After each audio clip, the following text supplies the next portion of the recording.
Broadcasting live from the Business Radio X studios in Phoenix, Arizona, it's time for Phoenix Business Radio, spotlighting the city's best businesses and the people who lead them. Welcome, everyone. Thank you for dropping into Project Management Office Hours. We're broadcasting live today from Phoenix Business Radio X studio in Tempe, Arizona. Our show is sponsored by the PMO Squad, where advancing your project management best practices is our number one priority. I'm your host, PMO Joe, and I'm super excited today to kick off this new show with our special guest, Jill Smith. Welcome, Jill. Thanks for having me. Now, before we get started, since this is the first show, I wanted to give a big thank you to Karen Nowicki and the Business Radio X community for having me become part of the family. So thank you, Karen. Also, I wanted to take a moment to introduce myself to our listeners because I'm new to you and new to Phoenix and wanted to make sure you had a good understanding of who I am.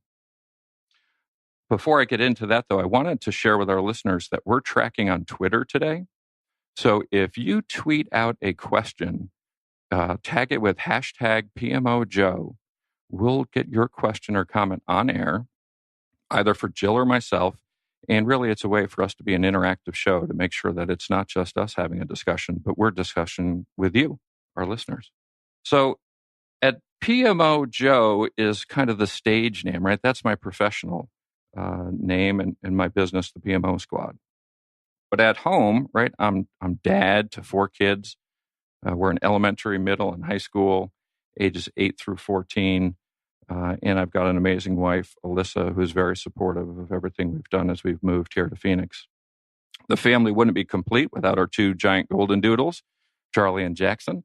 So that rounds us out. And we moved here in July, before the school year started last year, from Atlanta, Georgia. We had been in Atlanta for on and off 20 years and decided it was time for a move. So there wasn't any big job move or anything that pushed us here. It was really to have a new adventure. So we've fallen in love with the Phoenix area. Community has been great. We have the kids in all their different activities, baseball, softball, taekwondo, and we love the trails, all the hiking that we have out here. We're from upstate New York originally, the Albany, New York area. All my family is still back there. So we're suffering through our 2 days of winter, yesterday and today. 64, 65 degrees, and it actually rained yesterday. So for all the snowbirds up in New York, I'm sorry that you don't get to enjoy this great weather. But we do look forward to your visits. I've got a lot of visitors coming in March and April. So professionally, I kind of started out as a project manager way back when, and I didn't even know I was a project manager. Right? I was just doing work. And a boss at one point asked me, said, "Hey, Joe, how's the project going?" I didn't even know it was a project. And that started the journey onto my career. And I found out that I'm really just a natural-born project manager. Some people are salesmen or musicians or artists or athletes. It's just the way they're born. And for me, it was project management. So I worked my way up the ladder, right? Junior project manager, up through a program manager, and eventually into executive director of PMO for Fortune 100 companies and regional healthcare companies, managing, project portfolio budgets up to $600 million. So it just is who I am. But after working for great companies like Textron and Cessna Aircraft, Bell Helicopter, Wellstar Health System, and more, I realized I was only helping the company where I was working, right? I didn't have a chance to help more people with project management. So that's when I started the PMO Squad. And March 5th, or rather March 3rd of this year will be our 5-year anniversary. So we've kind of gotten over the hump of, are you a company or are you just doing this by yourself? We really enjoy it. We're a domestic provider across the U.S. with headquarters in Atlanta and our second location out here in Phoenix.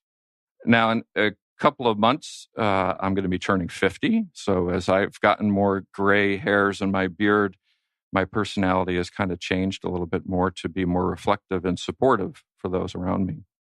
It's no longer just what's in it for Joe, but it's more of a, how can I lift as I climb and help others? Part of my life really has been shaped by the mentors that have been a big part of it. Going back to youth sports and beyond. People like Craig Baker, Coach Gold, Dennis Dickinson, Chuck Lacurdo, Benny Peak, Bob King, Gary Cantrell, Sue Ron Shagan, and others. They really have been mentors in my life that have really helped me understand the power of mentoring and how it can influence those who are trying to advance in their careers or just even personally. So I've become active in mentoring. I started back in Atlanta with Destiny's Daughters of Promise, helping middle-aged girls get a perspective maybe they're not getting at home, but getting access to somebody who is a business owner and how they too can have that as a dream to go start their own business.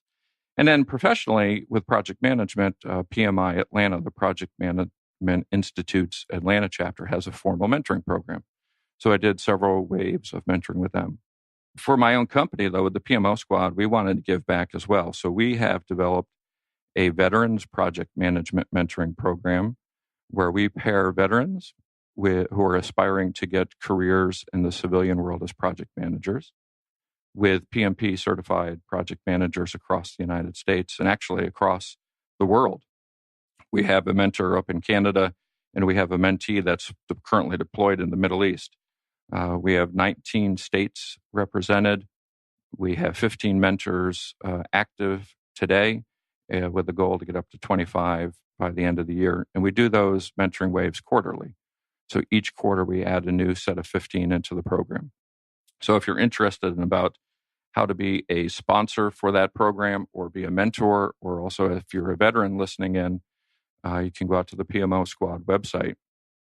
There's a link on the top for the mentoring program, and we would love to have you sign up. We have two great partners in that program, Vets to PM. Eric Wright is their CEO. He's the leader of that organization. And Vets to PM helps transitioning veterans get the training they need, as well as career services and job placement to help them get those positions, as well as veterans to work another organization that works with veterans to get them the training and job skills they need to get placed in civilian careers. So the PMO squad partnering with those organizations, I think we've built a really great program. Lastly, I'd say it's been a really busy week for me, so I'm glad that I could squeeze this show in. Last Friday, I was a guest on the PM Happy Hour podcast. So thank you to Kim and Kate for having me as a guest. That show is going to be live here, I believe, in the next week or two. So I look forward to that. And I'd love to return the favor and have you guys on as a guest this show in the coming months. Tuesday, I was down at Galvanize doing a lunch and learn for the AC Tech Council, where we were talking about how to help organizations set up project management. It was fantastic, standing room only crowd, great response back from everybody. So we're grateful to be able to participate and give back to the community. And thank you to Conceptually Social, who put on a great spread with Taco Tuesday, Galvanize for hosting, and then Steve, Brian, Lauren, and everybody from the AZ Tech Council. Yesterday, I was able to host a webinar for a firm up in Boston. So thank you to PMO Partners with Brian and Tricia and everything you do up in the Northeast to help advance the project management profession. And I'm grateful to just have been a part of it. So I look forward for us to continue work together. And then finally, next Tuesday here in Phoenix, I'll be speaking about project management at Phoenix Startup Week. So very excited to be able to help our burgeoning companies, the smaller companies, organizations who really don't gravitate towards project management, to help them know that there are solutions out there that we can provide for them at an affordable cost that really makes sense for what they're trying to do. So that's a little bit about me, Joe Puz, or PMO Joe, and who I am, what I've been up to, and what the show is about. So with that, I'll remind everybody, if you're out there listening, jump on to Twitter and send your questions over to Jill and I. So with that, hello, Jill. Hi, Joe. How's it going? It's going great. So Jill is a seasoned entrepreneur and consultant, collaborative and outgoing. She's always looking for ways to improve efficiencies and effectiveness, both in her business and with those that she consults with. She's a big fan of process that improve output and make things happen. Oftentimes, the best results come through communication and leadership training. She is currently the COO of Safen Group LLC, where she and her team are disrupting the collections industry. Safen Group provides pre-collection services without charging a commission on what's collected. So thank you, Jill. Anything you want to add to that introduction? No, that was wonderful. Thank you. Yeah, I'm super excited to be on your show and just get to know you better. It's interesting during your intro and you're talking about your family and your kids and your dogs. I remembered when we first met that golden doodles, that we have more in common than I remembered walking in here. And so you were talking about your golden doodles, and I likewise have two golden doodles that I absolutely love. And it's super fun. If anybody wants the best dog in the world, they should get a golden doodle. Yeah, they're awesome. And I remember that was at the LinkedIn local event down at Galvanize. Yep. And when we first met, I think you got introduced to me as a dog breeder, not as your professional career working within the collection industry. So I think it took us a few minutes to get on track as to what your real career was. Yeah, and I still don't remember how we got onto that topic with the group I was talking with. So yeah, it's I guess it's a hobby. So I like that. That's not actually on my LinkedIn profile, which is such a bummer. But like, Well, the thing that I thought was the reason why you'd be a great first guest to have on the show is project management is often viewed through the lens of the actual project people are working on. But I like to elevate that and talk about how project management really is an organizational function that's driven by leadership and communication. And I know those are two areas that are really important to you. And as an executive at an organization, right, how does project management fit in to what you do and as a leader for your group? well, I think when you think of project management as far as a big whole like monster, you almost think of it that project management is something that's only going to be happening when you have a big organization or when you have a big, huge project. And when we break it down into its elements, it really comes down to that leadership, that communication, and that accomplishment of tasks or getting to goals, getting to things that are happening. I'm excited that you are going to be speaking on Tuesday. You said it was a small, what was the group again? It's the Phoenix Startup Week. This Phoenix Startup. So you have these companies or people that are starting up businesses. They're going into this, hey, we're going to be entrepreneurs, we're going to make this happen.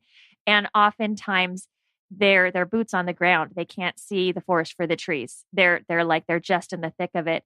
And so stepping back and consulting with someone like you and looking at it as far as everything all the way around and how project management fits into that, or how it can come in and help them streamline, again, whether that streamlining process is figuring out solutions to problems that are going to come up and going to arise. So I kind of like the concept of taking it from its whole, breaking it into its parts, and then figuring out how all of those little parts are going to fit together. So, which I essentially is what project management is. Yeah, absolutely. Yeah, I did a poll. There's a great resource for all of us project managers out there, projectmanagement.com. They have webinars, templates, documents, you name it. Everything you can think of is out there. It allows you also to conduct polls. So I had submitted a poll back in November, project management soft skills, and what is the most important soft skill that a project manager can use. We had 375 respondents, so it was a very active poll. We got some really good data. And overwhelmingly, 79% of the people chose communication, right? So the next highest percentage, I think, was 9%, and that was with conflict management and negotiation, which I guess in certain communication. Absolutely. So I know you're very active and out there communicating on LinkedIn and other social media platforms. How does communication fit into your everyday life and as a leader within your organization? Well, it's funny because when it comes to communication, you almost try to think back as far as like, where do we learn these skills and how does it all happen? And I think years ago, there was a part of me that always felt like I had to split who I was, right? Like I'm the mom at home, and then when I go to the work, I'm doing work and I'm the boss. And when I'm not either of those things, then I get to be just like the me that wants to, do crafts, right? So I have all of these like different parts of me.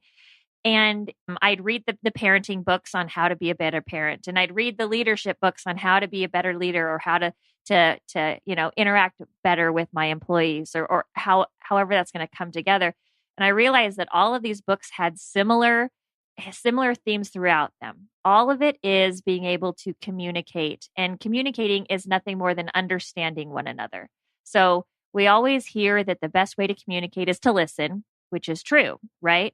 But we can't just listen to listen. It really comes to the listening to understand, and to understand someone. Like when I understand you, I understand where you're coming from, or what's going on in your brain. I can then either model that, or I can decide to say, okay, now what can I say to help persuade? What can I say to help to get you? Now I want to say get you on my side, but help you to see it my way, and bring that all together. So most of the communication skills and most of the things that I use in my everyday life, and as I'm working and with my team and with my family, is really just this combination of, parenting tips and work, like communication tips, and it all comes together. So it's, I'm a big fan of just communicating and being able to, that sounded really retarded. But just being able to figure things out together. Do you know what I mean? Like, I really don't think there's anything that you can't come together on. Especially if conflict resolution was the second one right there.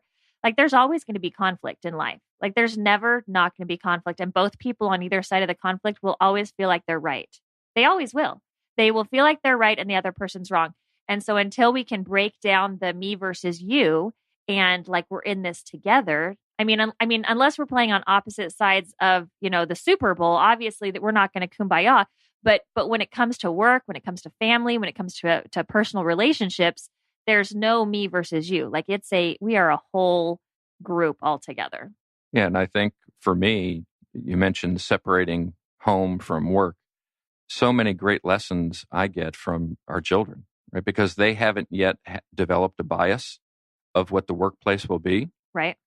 So they give you an unfiltered response back to a situation that you never would have thought of because your bias is already at play.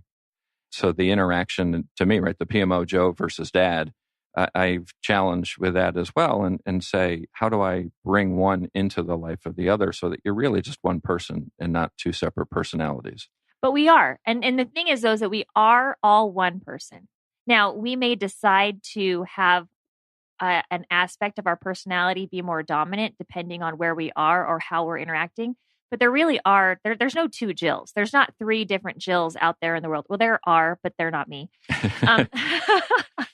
And so it just comes to like, how do you kind of own this is who I am all the time. And this is the aspect of my personality, or the skills that I'm going to use here versus the skills that I'm going to use there. Because the way that I speak to my children and the way that I interact with them, chances are some of those skills are going to overlap at work, as far as when I'm dealing with colleagues or when I'm talking to my team or my staff. Do you know what I mean? Like there's the same thing kind of goes around. And it's funny because a lot of this is going to sound terrible. A lot of the parenting skills work really well in the office place. Sure. Well, and within a project, we have that same dynamic at play, right? You have team members who you're interacting with on a daily basis. But we often talk to leaders, and one of the biggest things they complain about with project managers is that they don't have executive level communication, right? They're able to communicate well within their spectrum of teammates, right? But when they have to go to a steering committee to be able to present what's the results of the latest test gate or high volume budget or whatever it may be, they stumble and fumble, and they're not really sure how to do that communication. So even within your profession, you may have different personas that you have to undertake. And the really good project managers are able to work on those soft skills to be able to take them to the next level. Well, and I think that when we start talking about the soft skills and kind of some of the tips that I've enjoyed or that I use a lot is going to be asking the questions. You said earlier that you were a natural project manager. Mm-hmm. I don't necessarily think that that's a natural skill for me. I'm probably more the natural salesperson, but I just being an entrepreneur, sometimes you have to wear more hats than what you're comfortable with.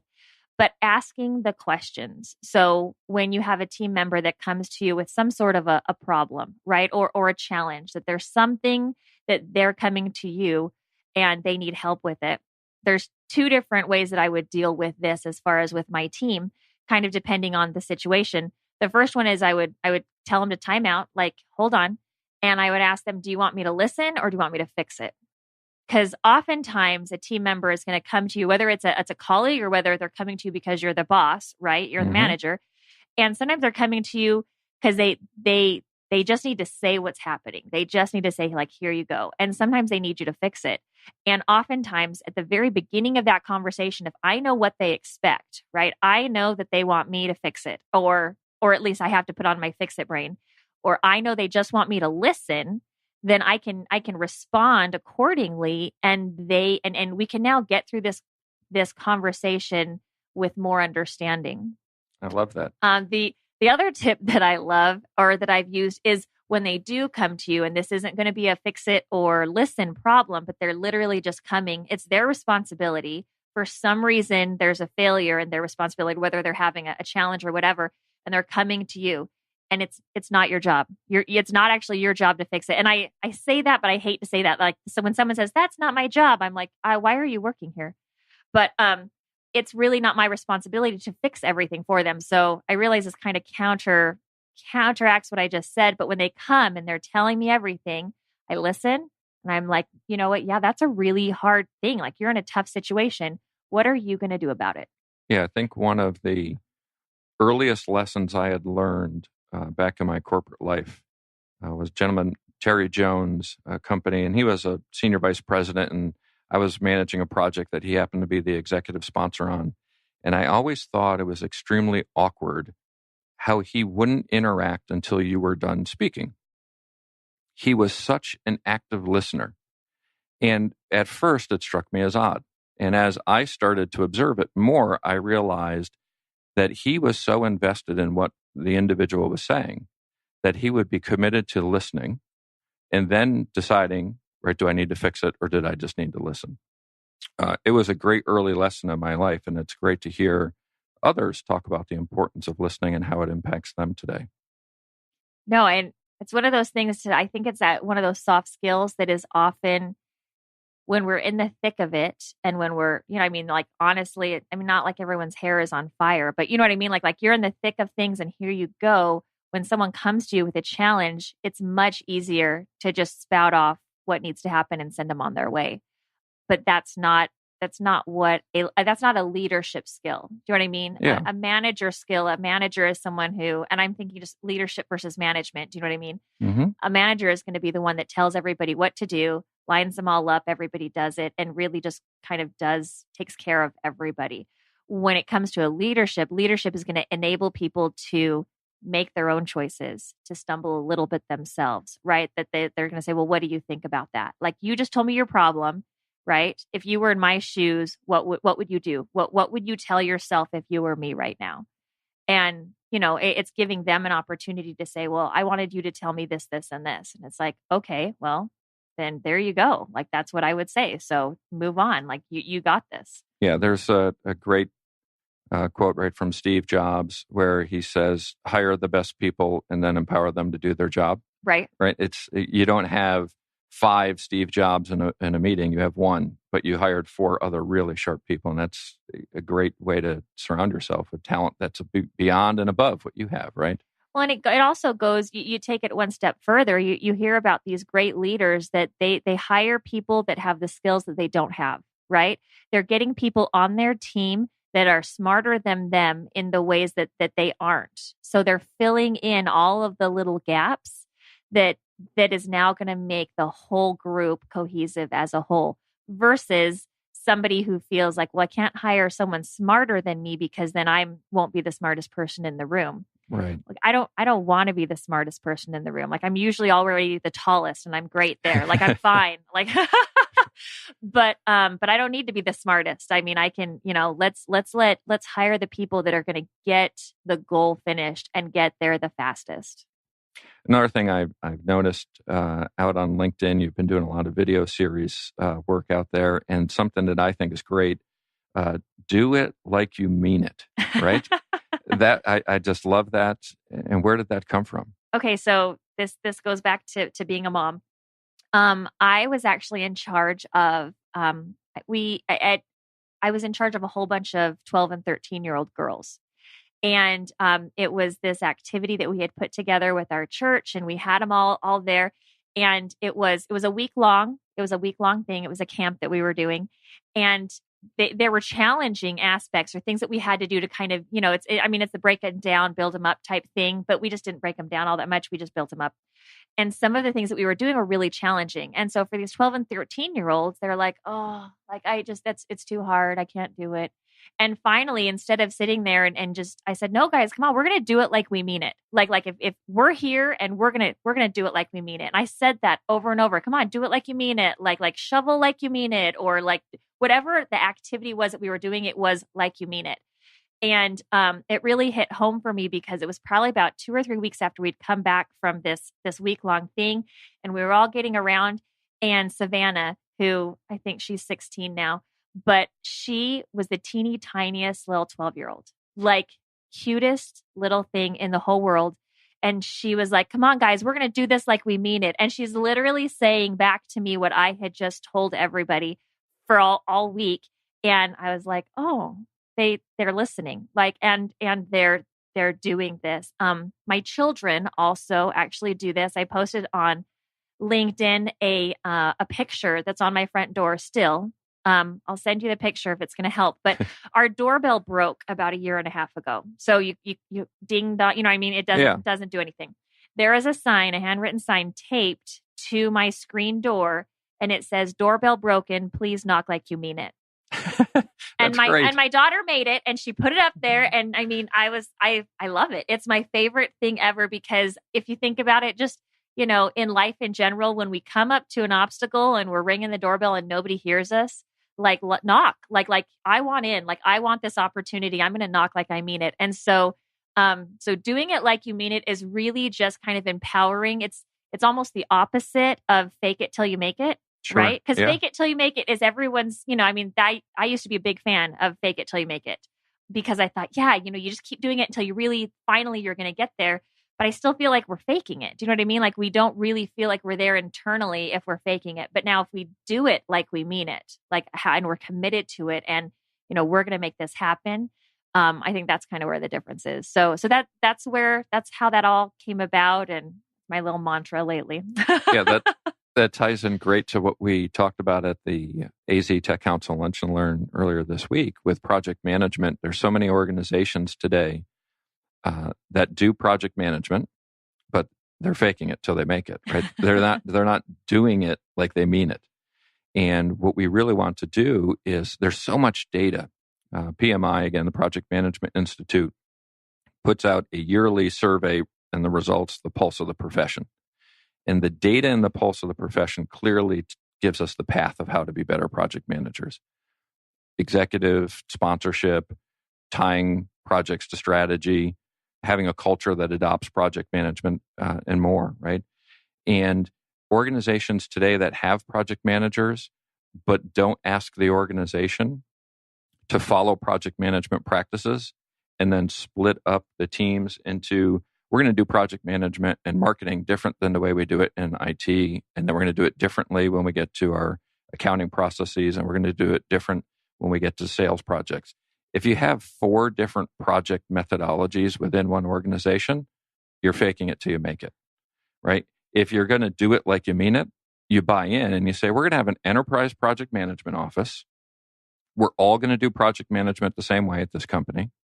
We're going to tie it to our strategy, and we're going to go execute as a company that is all in on project management. So we find it all the time when we're talking with our clients, the same thing you just talked about, right? The translation of, how do I, in the corporate world, take fake it like you make it and put it on the shelf and get people to really buy in to, let's do this project management. Let's not just say it. Let's not give it lip service, but let's actually put it to work. And the results are pretty staggering once they do that.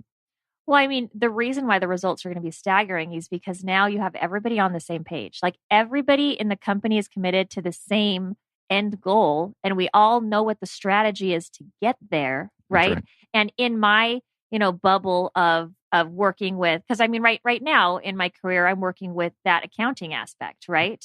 So working with them, it's like, hey, this is a strategy. Here's the process that you're going to go through. So then we meet this whole entire company strategy, while at the same time, the sales team is getting there too, right? Your R&D is still going to that same place.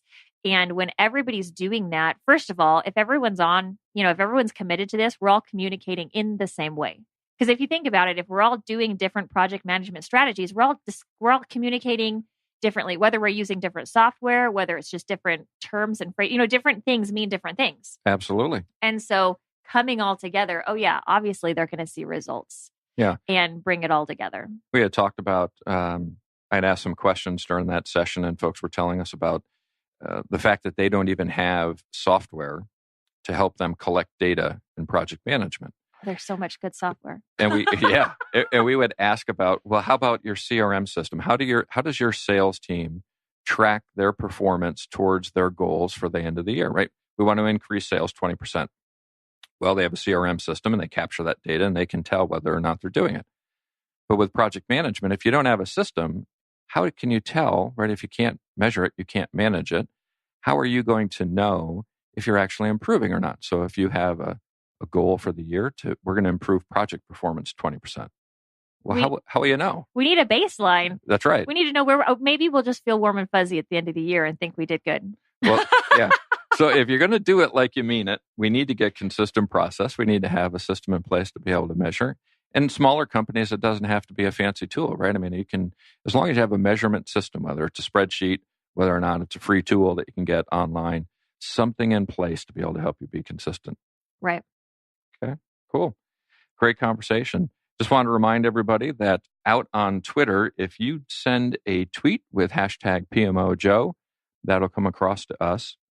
We'll be able to take a look at that and see if we can ask your question or read your comment online.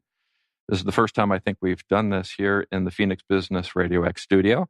So it's a bit of an experiment, and we just want to throw it out to our listeners. Since there's no call-ins, we want to make sure that we are engaging and interactive so that you have a chance to have a voice in our show. So one question I have, Jill, I've never been a COO at a company other than my own, right? It's just been the PMO squad where I've been. How, from an executive leadership where you have a group of employees working for you on a non-project management service, right? You're providing a service other than project management. Do you get your team engaged to actually execute projects towards your goals and your vision as a leader? I think any organization that you're in, I think, yes, you do have to. Yes, I do, as far as getting everybody engaged and everybody on the same page. Whether that, again, in their respective roles and the things that they have to do. So a couple of years ago, an example was I was working in an organization that had acquired another organization. So again, we were putting two things together and making it all happen. And a lot of the team was transitioning to different responsibilities. Now, as much as it wasn't project management, there was still that everyone, we now have to put together a new strategy, a new place that the company is going. We need everybody to buy in, for lack of a better word, to our next step and how we're all going to grow and do this together. I think it's unfortunate to work somewhere and just show up and work and leave and not feel passion for, and passion is maybe the wrong word, not have any caring at all for what you're accomplishing. And so I really think it's important that my team and my staff care about what we're doing, how we're helping our clients, how we're helping and giving back to the community, how we're helping just in our little spectrum of what we're doing, that everybody can feel engaged in making that happen. So it's not a matter of, just the executives saying this is going to happen and here you go. Like, you can make an announcement all day long, but it really comes down to getting down there and getting boots on the ground and being one of everybody. I just, the concept of having a COO, an executive, you said that sometimes project managers have a hard time coming in and reporting to higher level executives. And honestly, how unfortunate that those executives aren't coming down and talking with the project managers. Sure. Do you know what I mean? Like, Absolutely. it goes both ways. And so when you think about how we're going to take an organization and how we're going to organically bring everyone together and take, we're all in this together. Like, I can't do this all by myself, right? Well, and the project most likely started from a desire or request from that executive, right? Because usually the projects are projects because they're the most important thing. It's a temporary endeavor that we're doing to implement a new service, a new product, right? Right. And it's most likely driven by the executive. The data out there, again, clearly shows that the number one driver of project success is an actively engaged executive sponsor. So to your point, right, if the executive sponsors weren't waiting for a project manager to come give a report, but were actively seeking out that data and helping project managers clear obstacles, help them avoid the risks and issues that are typical in a standard project, I think the success rates would really go up and project management would benefit from those sponsors. And it's great to hear a leader within an organization say, hey, the onus is on us, right? We can't just wait for the project manager to come to us. We need to be engaging with them. We do.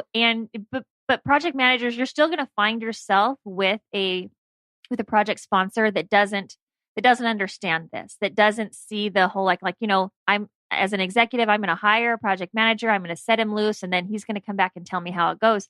And if that project manager sets the expectation early on that, no, you're part of this whole process, right? Like, the executive gets to have just as much, buy-in to the whole thing and involvement. Now, maybe not as much time as the team. Do you know what I mean? Yeah. But at least when it comes to the communication and the understanding and the feedback and the being part of that if the project manager is going to invite, I say invite in air quotes, like, you invite someone to sit down. Like, yeah. I know what that's like. Oh, my husband calls it being voluntold. So yeah, I think we've all been there. Yeah, right. But really just kind of it's that leading from the bottom, if that makes sense. So that's a good project manager that's really going to have that good leadership skill and that good communication skill is going to set that expectation really early on for that sponsor executive to where it can go smoothly. We're not waiting around for one person to come to the other person. That it's like, no, we're all, we're going to do it like we mean it. Yeah.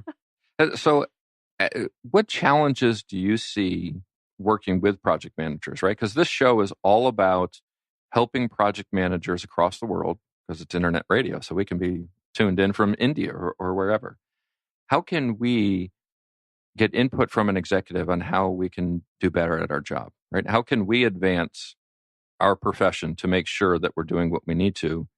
And like you're saying, right, it's the do it like you mean it. It's engage your executive sponsors. But has there been anything that you've consistently seen through your executive lens over the years that perhaps maybe there's something there to share with project managers that can help us?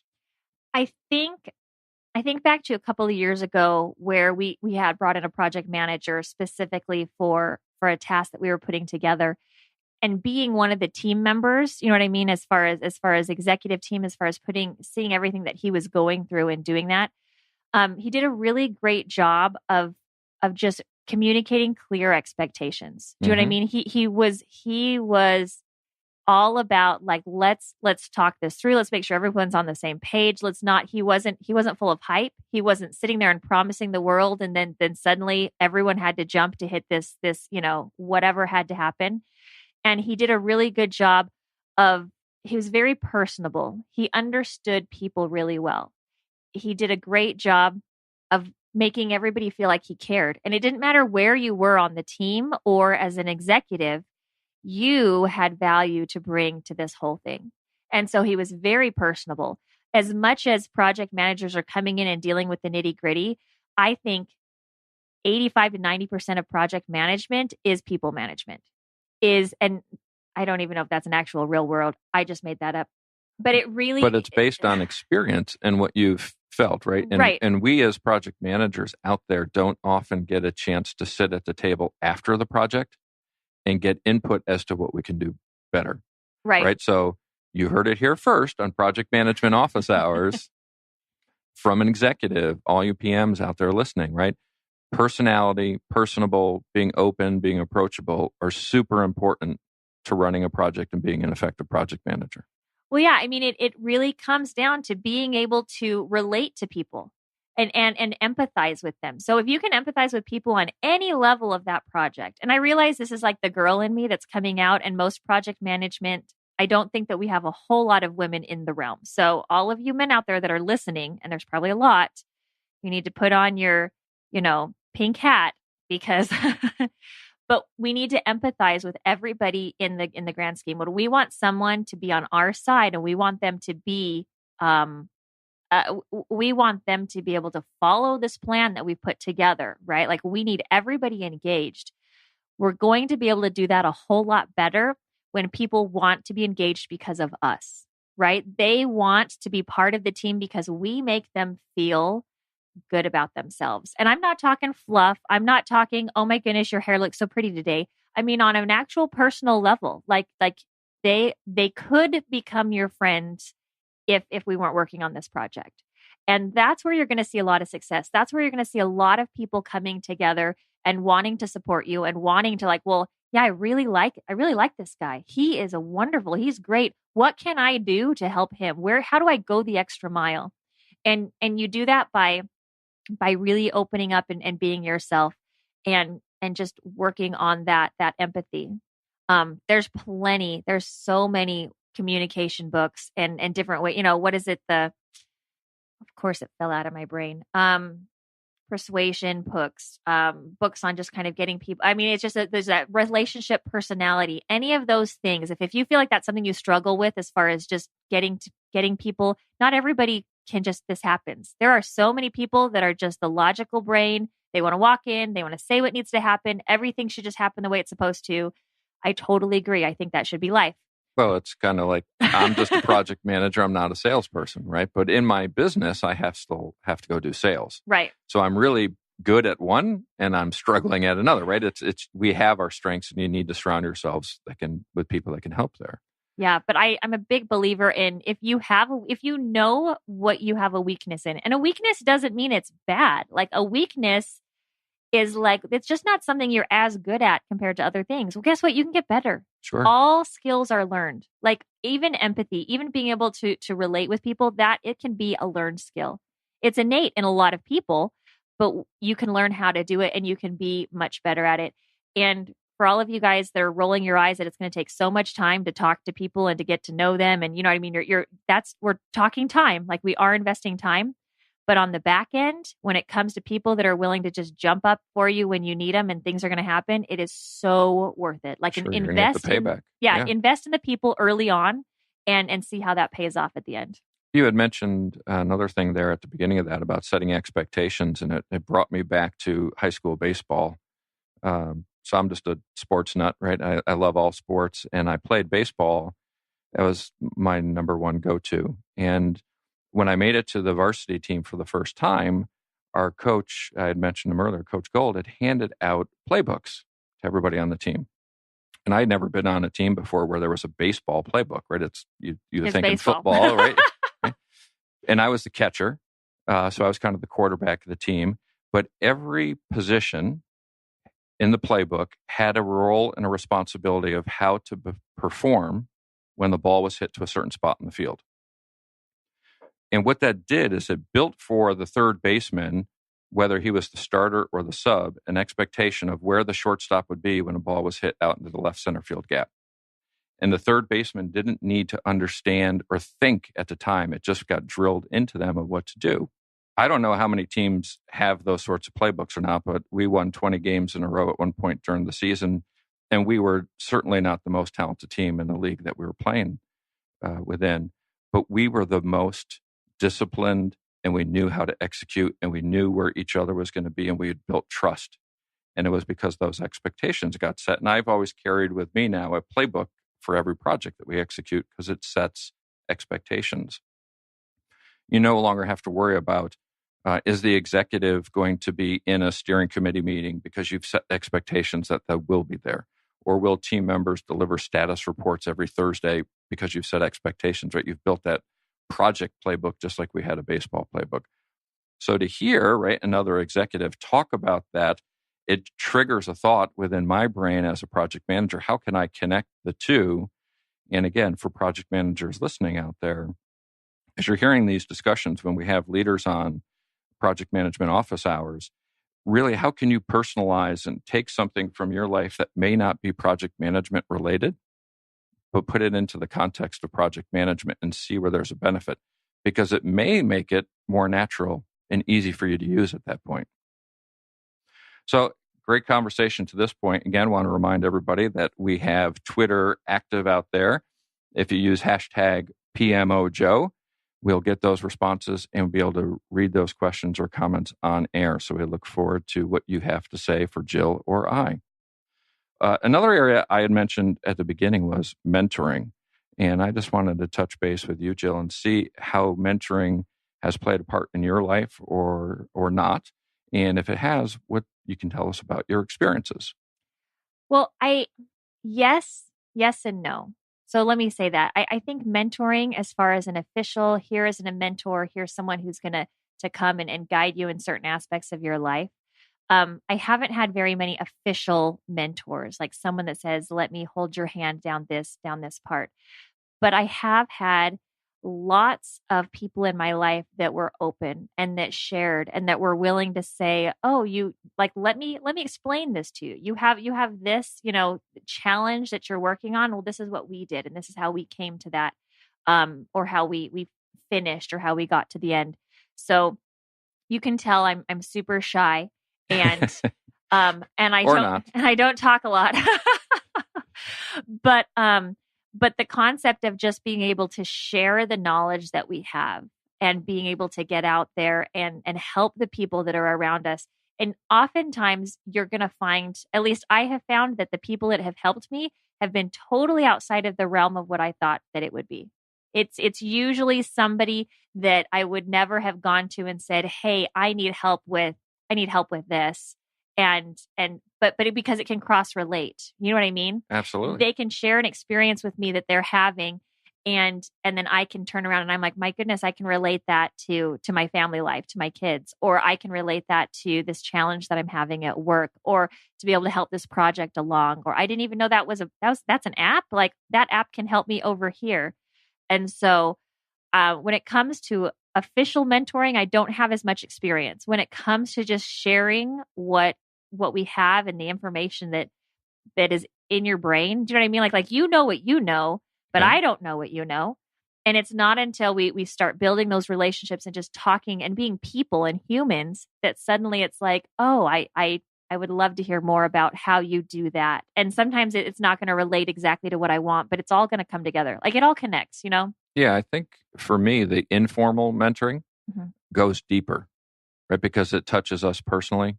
Whereas the professional mentoring almost has an objective to it that it's trying to help us professionally.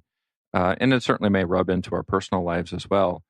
But when you don't seek it out and it comes to you, it goes deeper. It certainly reminds me of one of my favorite books of all time. And I am not a big reader. So as you get to know me, I won't reference too many books in my life. But the one that really has hit home the most for me is a book by Denzel Washington, of all people. And it's called A Hand to Guide Me. And what Denzel Washington has done is really, he wrote his chapter on how mentoring has helped him in his life with the Boys and Girls Club when he was growing up, and what it meant for him to help him get to where he needed to go. And he asked celebrities, politicians, athletes, entertainers, others, there's about 70 or 75 of them, I think, to write a letter to him. And in that letter, they talk about how mentoring has been important to them. So again, a lot of those stories were informal mentoring relationships. Some of them were formal where it was set up, but you have athletes, Jimmy Carter, I think, wrote one of the letters in. So high name recognition individuals participated with Denzel Washington on that story. And as I was reading those, it made me recall moments in my life where I didn't know I was being mentored at the time, or maybe I was mentoring at the time, but it brought back those thoughts that deep down inside, I had learned some valuable lessons from others, not even knowing that I was trying to learn a lesson. So I think the fact that you haven't had many of those formal programs doesn't matter, right? It's the openness that you talked about to be a participant informally. Well, and yeah, to be the participant informally, but I love, this sounds dumb. I love giving advice to strangers. I mean, yeah, Well, it depends how much of a stranger they are, I guess. no, like I was at Home Depot like 3 or 4 weeks ago and I was walking down the aisle and there was a couple that was standing and they're looking at the doggy doors that go into sliding glass doors, right? Sure. And the husband makes a comment that it doesn't look like it's very safe. Like it just doesn't look very secure. And I stop and I say, well, actually, my friend down the street, they put it onto the other side. So they actually, the door, the sliding glass door that doesn't move, they unhinged it, they moved it, they put the doggy door on the other side and then locked it back into place. So then it wasn't, it wasn't like the security issue anymore. And then they were able to just use their sliding glass door normally. And then I walked on and he was like, that's such a great idea. I mean, I heard that in the back and inside, I'm just smiling because unless you Google something or unless you hear something, unless you see it, like there's some things in life that aren't just going to show up. And that's the kind of stuff that I get a kick out of. I get a kick out of when someone just out of the blue tells me, well, have you thought of this or have you done this? And so I do that. And my kids give me grief that I just talk to literally strangers, but I love it. And so I just smile at them. And they are turning into me though, because my daughter told me about how a good friend of hers was having an emotional crisis and she sat down and she says, Mom, I said this and I said this and I said this. And I'm like, you're turning into me. She's like, I know. Well, it's active listening and being able to recognize, am I supposed to be just listening now or am I trying to fix it? Right. Right. And so that's a great message that you've shared with our audience today. I really appreciate that. I want to go back to the mentoring just to give our listeners some more information. I had done another poll out on the projectmanagement.com website back in November and asked that question, are you a regular participant in mentoring programs? And interestingly enough, the majority answers on this one was yes, they do it through work. But as the mentor, there were very few people. There were only 2 votes out of the population there that said they were mentees. So I kind of put a challenge out there to our listeners to say, if you're somebody that isn't actively seeking out somebody to help you grow, either personally or professionally, aside from the informal, you should seek out a mentor and don't be afraid to go ask. Because what I have found is every time someone's asked me to be a mentor for them, I've always said yes. Right? How do you not want to help others that are seeking out help? And again, it doesn't have to be a formal thing. It could be let's grab lunch and let's talk about some things. But we want to make sure that we're putting ourselves out there to be able to help people. No, and I think the formal thing. I mean, you coming back to mentors. It was just a couple of weeks ago that I was part of a business class, and part of the curriculum was for us to ask for a mentor. And so I did. I reached out to somebody that I respect and admire, asked him to be my mentor, and he did. He said yes. And then I need to call him now because I haven't followed up. It's been a couple of weeks. I'm like, oh, I didn't mean to leave you hanging. Like I still want to do this, and I reached out to him because I want to just help and guidance when it comes to some of the things that I'm seeing him do in his business that I see as successful, and I want to be able to model that. And I think the easiest way to do that is to really go right to him and say, what's your thought process? How are you doing this? Like, I would love to be able to model this and be part of, be able to be part of that. So I guess kind of last question I have for you at this point is, what final tips or advice do you have for people in the project management field, whether they're junior project managers or maybe even more senior project managers, but wearing your executive hat, right? If you're the client, if you're the person they're providing that service to, what is it that you want from them? How can we help them be successful? I want them to be able to come in and be real. And that I'm going to explain a little bit more.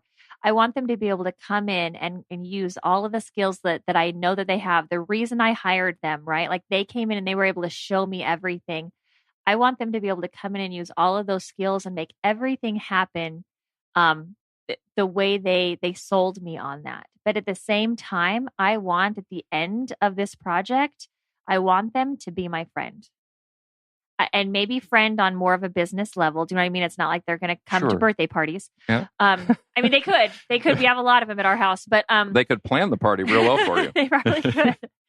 But I want them to be able to be the real them. I want them to have that when they come in and they're part of our organization, that they are part of our organization. I realize they're only going to be here for a little while, and so do they.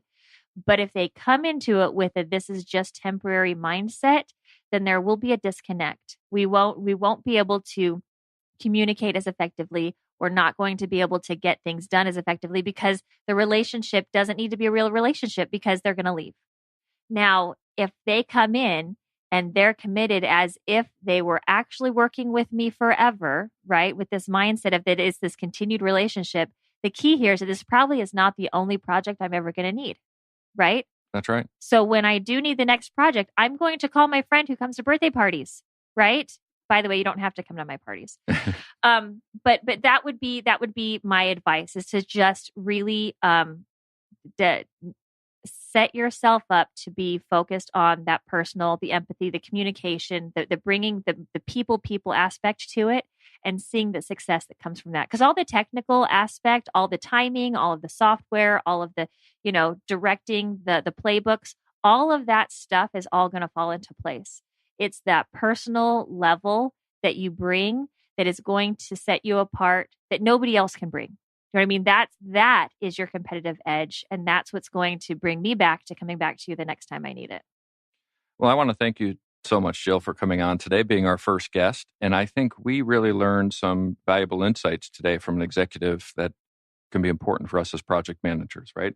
We need to be real. I think it's valued. I think we know that deep down inside, but sometimes it's hard for us to be real when we get out there in front of an executive. A lot of people are overwhelmed by that. Active listening is super critical and super important, and knowing when to fix it versus when to just listen, right? I think that's super important. Also, being able to set expectations and be able to do well with your communications and do it like you mean it. I think that's the biggest takeaway for me, right? If we're out there, we're committing our time, we're committed to our profession and helping others with our project execution, right? Do it like you mean it. I love that. So thank you so much for being on today. Thank you so much for everybody out there listening in. We really appreciate it. This is a reminder that Project Management Office Hours will be airing the first and third Thursdays at noon every month. So our next show will be on March 1st. We've got a couple of great healthcare industry project management leaders scheduled for that. So we look forward to hearing from you then. So that's it for now. Office hours are now closed. Until next time, I'm PMO Joe, and you've been listening to the Project Management Office Hours, our retrospective on project management lessons learned.